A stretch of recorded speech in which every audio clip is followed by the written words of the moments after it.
what the fuck. Ok, Lacrima qui est out, ok, ce qui fait qu'on va... Enfin, ça retire une partie de Finsmith. Je trouve ça incroyable parce que je m'attendais pas à ce qu'il touche. Je m'attendais pas à ce qu'il touche Lacrima pour le coup. Je m'attendais plutôt à ce qu'il touche Moon. On voit que Moon elle est pas dans la liste des cartes ban, mais ils ont quand même apporté une correction à l'engine Finsmith. Lacrima c'était une carte qui était genre vraiment, enfin dans l'engine qui était vraiment broken. Ça permettait de tout simplement pas de spoil. Attends, je vais mettre ton message en épinglé frérot. Hop, tac, pas de spoil, impeccable. Ça permettait de reborn, ça permettait de partir sur des combos qui étaient vraiment strong, et surtout ça permettait de burn adversaire, ça mettait du burn en plus, tu vois, genre en mode la carte elle est déjà bonne, genre l'engine est déjà vraiment bien, genre c'est plutôt incroyable, c'est proche du broken, mais en plus de ça, ça te rajoute du burn dans l'archétype, c'est à dire que t'as même plus besoin de rentrer de carte de thème, tu as du burn, tu l'as comme ça, tu vois, parce que on sait jamais, c'est cool de rajouter ça sur la carte.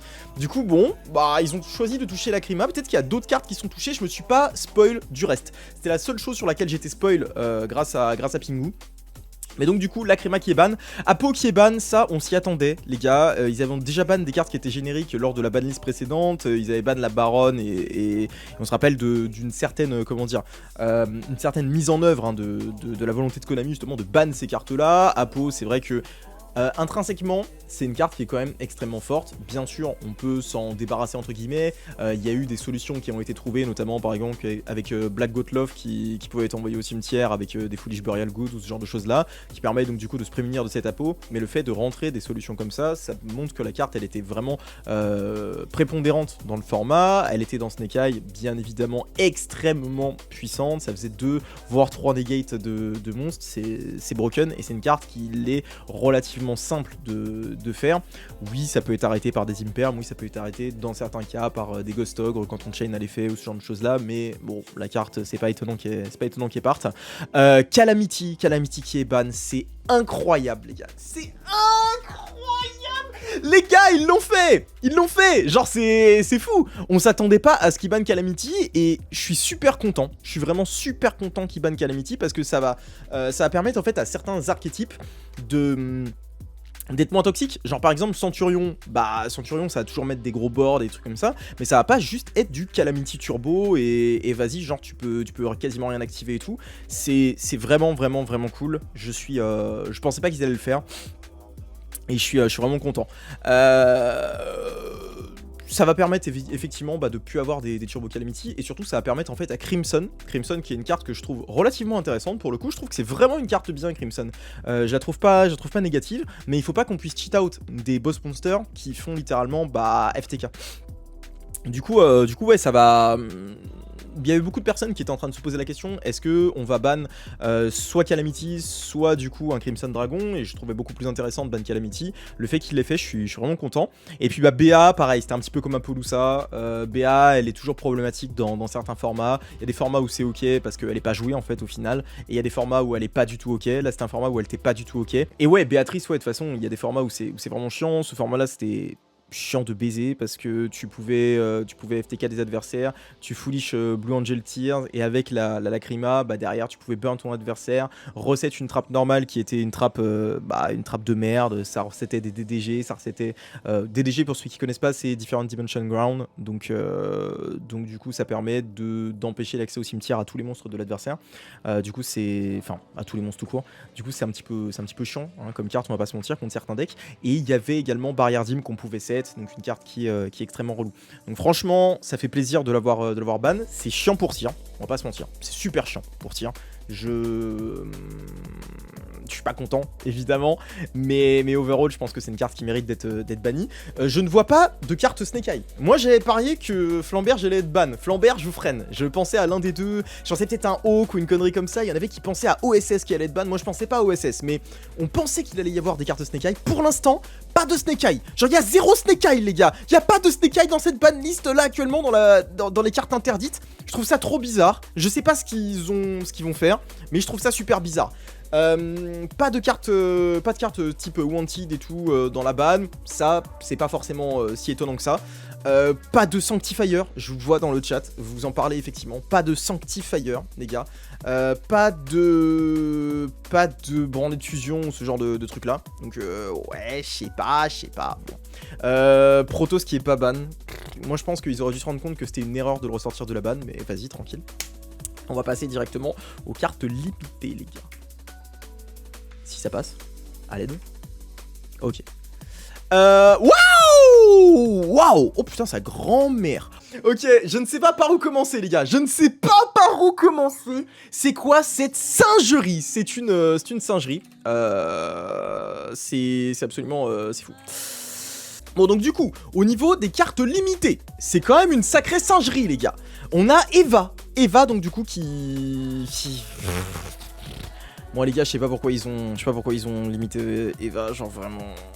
Les gars, qui était là quand Eva était présente et que vous savez, you know, if you know, you know. Genre Eva, non, je suis vraiment pas content. Ce truc-là, je pense que c'est de la merde, les gars. Je pense que j'ai pas envie de voir ça ressortir. Genre tous les joueurs là de Ritron qui sont trop heureux en voyant ça, je suis abattu. Fren et Poplar, qui sont dans la partie limitée, ok, why not, mais je pense que s'il y a que ça, bah c'est pas suffisant pour le coup, c'est absolument pas suffisant. Je comprends pas trop pour le coup ce hit. Enfin, je sais pas, si tu bannes Flamberge, je comprends pas en fait ce qu'ils veulent. Est-ce qu'ils veulent vraiment stopper le deck ou bien est-ce qu'ils veulent, bon, allez, peut-être que t'as un petit peu moins de one card combo ou de trucs comme ça. Après, t'es puni si tu hard drop Poplar. Je pense que tu peux avoir des solutions.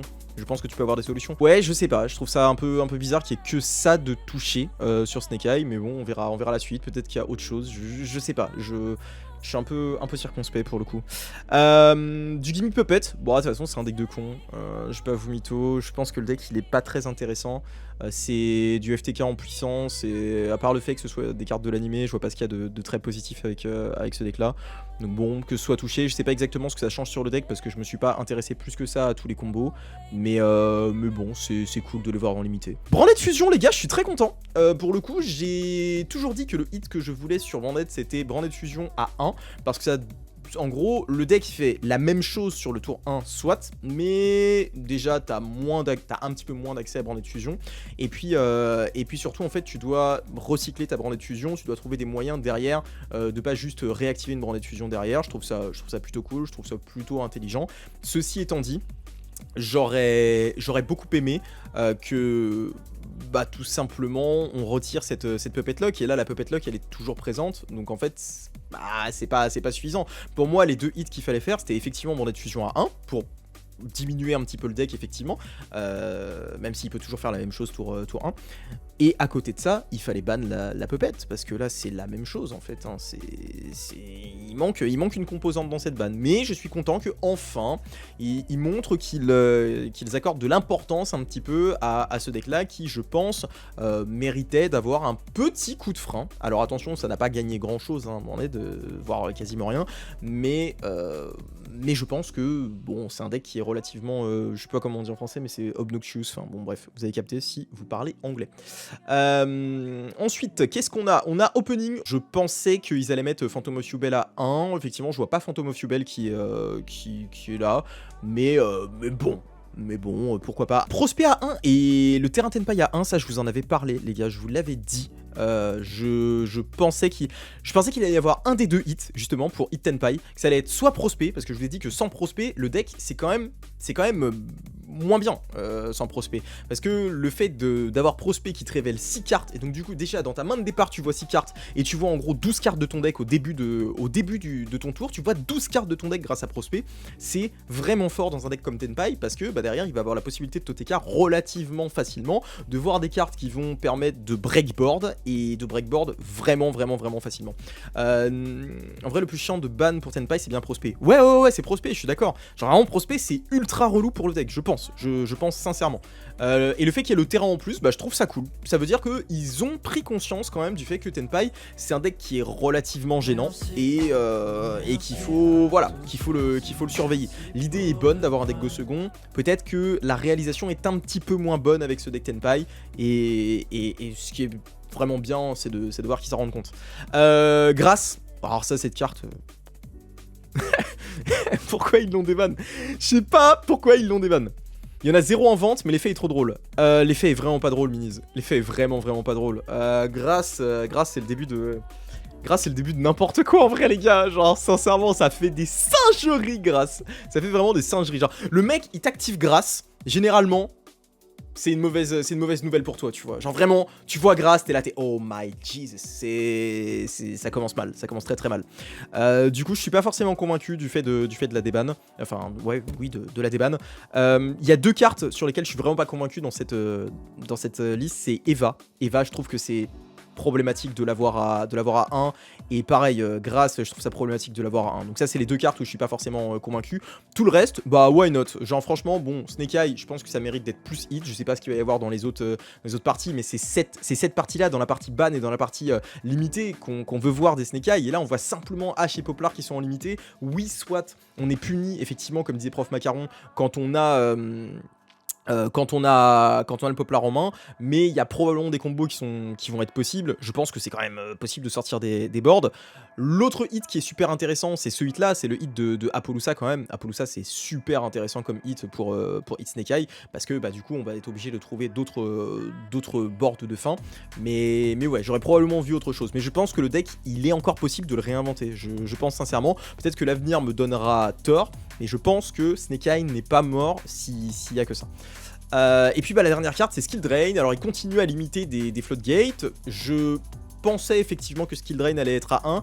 Je suis un petit peu déçu de ne pas voir d'autres floodgates qui sont ici dans la liste des cartes interdites, notamment par exemple bah, des Rivalry, des Arcanes, des Gozen, toutes ces cartes là. Mais je pense que Konami bah, tout simplement souhaite conserver ces cartes dans l'identité, mais souhaite qu'une fois qu'on se débarrasse de ces cartes, peut-être on n'ait plus la possibilité de les avoir, et qu'il n'y en ait pas genre une deuxième qui soit flip directement après. Peut-être que c'est ça, mais il reste encore des cartes qui sont problématiques. Effectivement, Parfum c'est problématique. Toutes les floodgates type Zerkan, etc., les floodgates de type d'attribut, c'est problématique. Le skill drain reste quand même un petit peu problématique, mais on va dans le bon sens, c'est-à-dire que on a des floodgates qui sont de plus en plus limitées ou interdites, et je trouve ça cool qu'il y en ait une de plus qui soit limitée. Alors vous le savez, actuellement je joue beaucoup de Whitewoods Runic, je joue les skill drain dans le deck, et bien qu'en les jouant j'aurais aimé voir cette carte bannie, parce que je pense que ça diminue quand même l'interaction. Mais à 1, bon, c'est déjà une avancée. Alors ensuite, semi-limité. Oh bah ouais, ok. Donc les Dragon Rulers qui sont semi-limités, j'ai pas spécialement d'avis là-dessus pour le coup. Bon, c'est... oui, ok, bon, c'est un peu un non-événement pour moi. Ça fait longtemps que tout le monde en parle, justement, du fait de commencer à libérer petit à petit les Dragon Rulers. J'ai pas connu cette époque-là où les Dragon Rulers étaient jouables, donc bon... j'ai pas spécialement d'avis dessus. Tiger était à 1, passe à 2, bon, why not, pourquoi pas. Tiger qui est ressorti, ça a pas spécialement fait grand chose, pour le coup on n'a pas vu de Tiger dans tous les decks. Le fait que Tiger soit à 2, sincèrement, ça ne m'émeut pas plus que ça. Colossus à 2, bon... Colossus à 2, Colossus, j'aime pas trop ce genre de carte là, mais bon, le fait que ce soit 1 n'a pas gêné outre mesure. On n'a pas vu beaucoup de Colossus, là où en revanche son compère qui a été déban au même moment, Protoss, là ça a été un gros problème. Pour le coup, je pense sincèrement que c'est un énorme problème pour le jeu d'avoir des cartes comme Protoss. Bon, Colossus, why not, je pense qu'à terme ça peut être une carte qui pose problème, je pense. Mais on verra. Ils ont décidé de tranquillement sortir Colossus de la ban, et il va probablement passer à 3 lors de la prochaine banlist. On verra comment ça évoluera. Et puis Ib, de la même manière, qui avait été donc sorti de la ban lors de la précédente ban ou la ban d'avant, je sais plus. Ça fait 1 ou 2 bans que c'est sorti. Et bon, bah là, ça repasse à 2. Je pense que ça suit le chemin de Colossus, de Tiger, etc. Et ça va tranquillement sortir de la banlist. Et puis en Unlimited, ok, Time Seal, ça ne m'étonne absolument pas pour le coup. Ça fait pas mal de temps qu'il y a des gens qui se disent bah pourquoi ne pas le sortir. Denglong, tout le monde en avait peur et au final ça a rien fait de spécial, donc bon, le fait que ça sorte de la ban, c'est pareil. Ancienne Fairy Dragon qui sort également alors je crois qu'il était limité ou semi-limité, je sais plus, bref. Bon, dans tous les cas, donc il sort de la ban. Why not. Armageddon Knight qui était déjà passé à 2 lors de la précédente ban et qui repasse à 3. Ça, on l'avait déjà évoqué lors des streams précédents. Kirin qui est unlimité, j'avais peur de Kirin à l'époque parce que je m'étais fait littéralement martyriser par un Magus Spectre, le Magus Spectre de Toumouche. En fait, bon, finalement, ça n'a rien fait, donc il pouvait sortir de là-bas dans ce Kirin, c'est bon, on l'aime bien au final. Et puis Plushfire, alors Plushfire, il y a eu des petits indices sur le fait qu'il sorte de la banne parce que on a vu des petits easter eggs entre guillemets, notamment le fait que la description en fait de la carte a changé sur le site de Konami, et donc du coup on pouvait se dire que c'était un errata et que derrière il allait totalement sortir de la banne. Alors pour ceux qui ne connaissent pas, enfin qui savent pas tout simplement l'errata qu'il y a eu, c'est tout simplement que ces effets passent en once per turn, et de surcroît ça concerne uniquement les face-ups, son effet de pendule si je ne m'abuse, ça concerne uniquement les face-ups là où avant on pouvait utiliser même les face-down. Donc bon, c'est un peu un non-événement. Et puis enfin le Red Rose Dragon qui était limité si je ne m'abuse, je crois que c'était limité Red Rose, et qui était extrêmement utilisé au moment des combos avec Brave. On le voyait notamment dans les Dragon Brave, c'était utilisé tout simplement pour faire un board qui était littéralement un FTK, hein. C'était ni plus ni moins qu'un FTK. On le voyait dans Based, on le voyait énormément, on l'a vu après dans les versions avec SAD, avec un package un petit peu réduit. Et ouais, bon, le fait que ça sorte, moi c'est une carte que j'aimais beaucoup, mais bon, c'est pas non plus un grand événement. Du coup voilà pour la ban. Alors avis à chaud bien évidemment parce que je découvre ça hein, tout comme vous.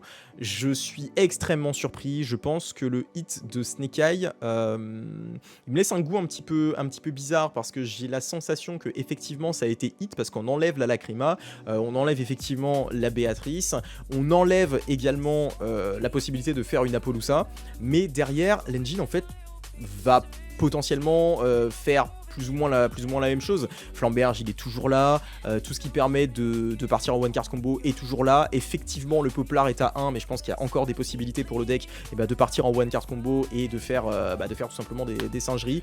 Je pense qu'il va y avoir des choses qui vont être retrouvées du côté des joueurs Snake Eye pour pouvoir tout simplement continuer à exploiter ce deck. C'est certes un peu moins fort, oui c'est vrai, mais je ne sais pas à quel point ça va diminuer l'impact de Snake Eye dans la méta. J'ai un peu la sensation que Snake Eye va toujours pouvoir faire des choses. Donc voilà, là une grosse interrogation. Gimmick Puppet, je pense que c'est une bonne chose effectivement. Le fait de voir Branded qui est un petit peu touché, je pense que c'est aussi pour la communauté, pour nous dire effectivement on vous a entendu, on voit que voilà Branded ça fait un certain temps que c'est là, c'est assez frustrant de jouer contre, notamment parce qu'il y a la Puppet Lock. Le problème c'est que la Puppet Lock n'est pas là, mais que Branded Fusion a quand même été touché, donc bon c'est un pas vers la rédemption on va dire. Yubel qui est un petit peu touché, je pensais que Yubel allait être plus touché que ça. Prospect, ça fait longtemps que ça devait être touché. Prospect c'est une carte qui est extrêmement forte, et en fait le fait de voir par exemple pour des decks Go Second comme Tenpai 12 cartes de son deck, c'est ultra fort, on va pas se mentir. Pour des decks qui manquent un petit peu de stabilité, on pense par exemple à Flunder. Flunder il avait besoin de ce prospérité hein, tout simplement pour pouvoir révéler des cartes depuis le dessus du deck et ne pas brick. Là ça va être un petit peu plus compliqué pour lui, je pense à des decks comme ça. Puis il y a d'autres decks également qui ont vraiment besoin de prospérité pour avoir un petit peu plus de stabilité et asseoir tout simplement leur stratégie. Donc ces decks là sont touchés, mais le deck auquel on pense en priorité c'est bien évidemment Tenpai qui est également touché avec le terrain qui passe à 1. Donc du coup il n'y aura plus la possibilité de Ghost Ogre le terrain et puis derrière de voir l'adversaire qui active un autre terrain et qui fait son combo tout de même, parce qu'on peut en activer plusieurs mais on ne peut simplement faire l'effet qu'une seule fois. Donc bon, je suis quand même content que ce deck là soit touché. Konami nous montre qu'ils ont bien vu que Tenpai ça pouvait être un problème et mettre un petit point d'exclamation. Attention, le deck on le surveille, et si on voit qu'il est un petit peu trop présent dans les prochains mois, peut-être qu'il y aura des hits qui seront présents. Il y a également les Floodgates qui sont encore un petit peu plus touchés. Alors là c'est plus tranquille que les précédentes banlistes, on a simplement Skill Drain qui est touché, qui passe à 1, mais c'est toujours un pas vers la bonne direction, donc je suis content. Toutes les Floodgates qui diminuent, je suis content. Petit problème au niveau d'Eva quand même. Eva, je pense que ça peut faire des choses qui sont pas tout à fait catholiques dans Dritron notamment, donc j'ai très peur de ça. J'ai peur également pour Grâce, je pense que c'est une carte qui favorise tout ce qui est FTK etc, et qui favorise tout simplement des trucs qui sont un peu dégènes, donc j'ai peur de ça. Ces deux cartes là je suis pas forcément pour, le reste pourquoi pas, je pense que ça part dans la bonne direction, et Snake Eye petit point d'interrogation.